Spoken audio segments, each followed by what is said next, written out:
Shalom, bienvenue. C'est maintenant l'heure de manger la parole de Dieu. Et la parole de Dieu que nous allons manger en ce jour est celle de Ésaïe 53, le verset 2. Et je l'ai intitulé « Rien pour attirer nos regards ». Lisons ensemble cette parole de Ésaïe 53, le verset 2. Et nous allons la lire dans la version Louis II. Il s'est élevé devant lui comme une faible plante, comme un rejeton qui sort d'une terre desséchée. Il n'avait ni beauté ni éclat pour attirer nos regards et son aspect n'avait rien pour nous plaire.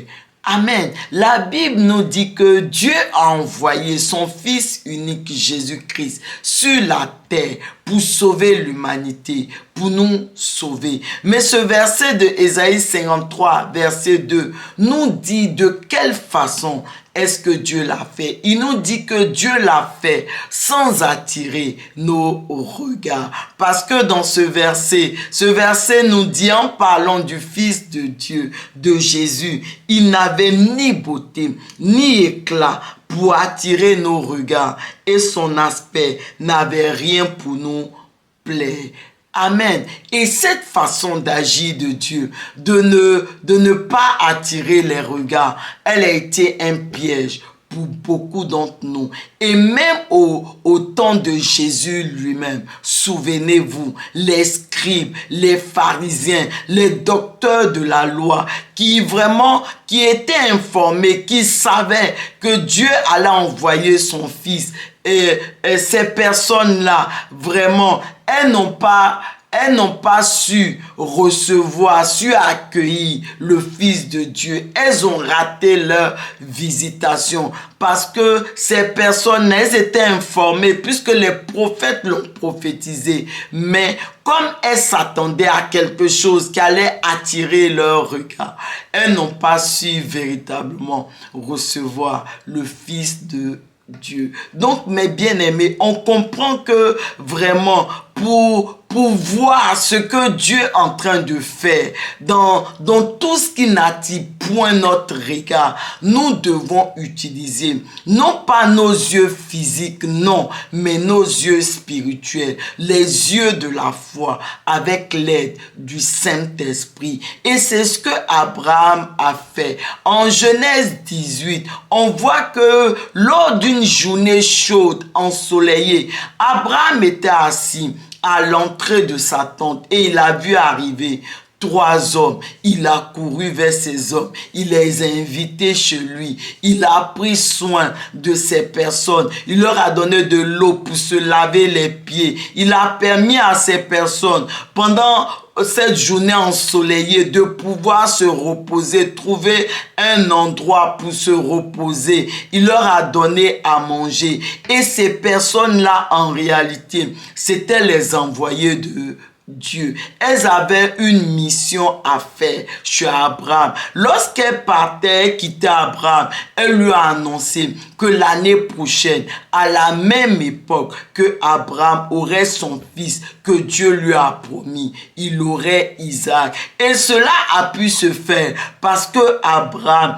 il a vu ce que Dieu était en train de faire dans tout ce qui n'attirait point le regard. Et donc, il a agi en conséquence. Il a reçu ces personnes-là chez lui et il a permis à ces personnes de pouvoir véritablement accomplir la mission que Dieu leur avait confiée. De même, dans la Nouvelle Alliance, dans le livre de Matthieu 25, le verset 37 au verset 40, vous pouvez le lire tranquillement chez vous.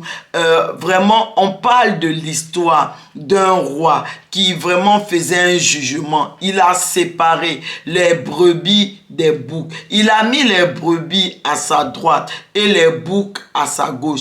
Et il a dit à ses brebis, j'avais faim et vous m'avez donné à manger. J'avais soif et vous m'avez donné à boire. J'étais nu et vous m'avez vêtu. Alors les brebis, vraiment, elles étaient étonnées parce qu'elles ne savaient pas À quel moment elle avait fait ainsi? Parce que comme on l'a vu, Dieu agit toujours de façon à ne point attirer le regard. Et donc c'est ça, les brebis n'avaient pas su en réalité que dans ce qu'elles étaient en train de faire, c'était conforme à ce que vraiment Dieu voulait, le roi voulait, puisque vraiment elles ont fait ce qu'il attendait d'eux. Donc, on comprend vraiment. Et donc, pour terminer avec cette histoire, le roi vraiment a remercié ses brebis. Elles ont été vraiment, il les a mis à sa droite. Il les a fait entrer dans son repos,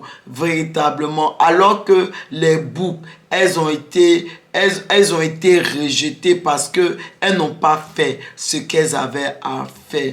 Et aujourd'hui également, nous aussi, mes bien-aimés, tout comme Abraham, tout comme toutes ces brebis qui sont décrites dans cette histoire de Matthieu 25, nous également, nous devons véritablement voir ce que Dieu est en train de faire dans toutes ces choses qui n'attirent point les regards. Nous devons utiliser nos yeux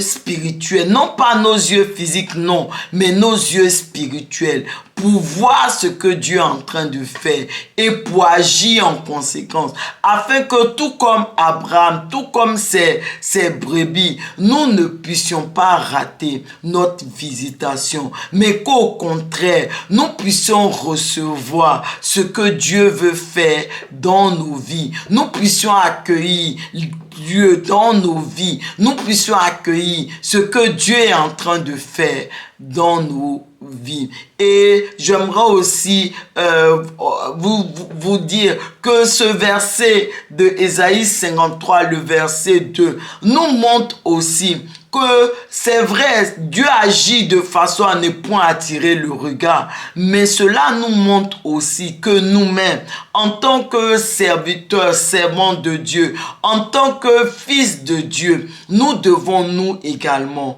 agit de façon à ne point attirer les regards. Malheureusement, aujourd'hui, il y a beaucoup d'entre nous. Nous voulons forcément attirer les regards des autres. Nous faisons beaucoup de bruit pour attirer le regard des autres. Cela n'est pas conforme à Dieu lui-même, sa parole.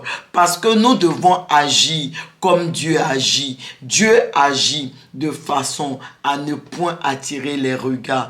Et nous devons nous aussi nous inscrire dans cette voie. Nous devons agir sans attirer les regards. Élevons la voix ensemble et prions. Merci Seigneur pour ton Fils Jésus que tu as envoyé pour nous sauver. Et Seigneur, alors que je te prie, au nom de Jésus, Seigneur, aide-moi à voir ce que tu es en train de faire dans toutes ces choses qui n'attirent point le regard.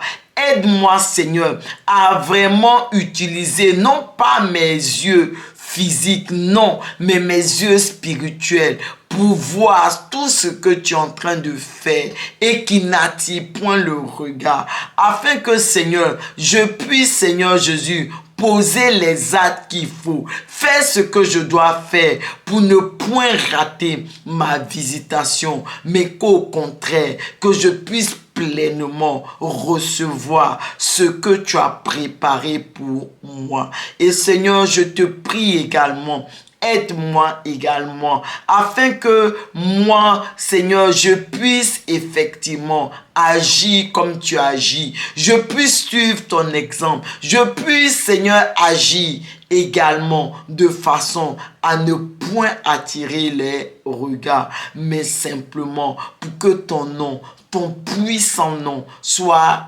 glorifié. Merci Seigneur. Amen.